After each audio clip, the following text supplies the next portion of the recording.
On Election Day, November 8th, Fairfax County voters will be asked to vote yes or no on 3 individual bond questions that total $312 million.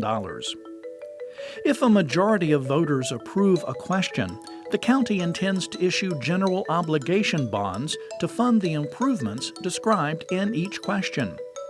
As currently planned, the bonds will fund projects such as Metro Rail improvements and system maintenance projects, renovating, replacing, or expanding senior centers and emergency shelters, and upgrading aging park facilities as well as park renovations. For more information, please visit fairfaxcounty.gov/bond.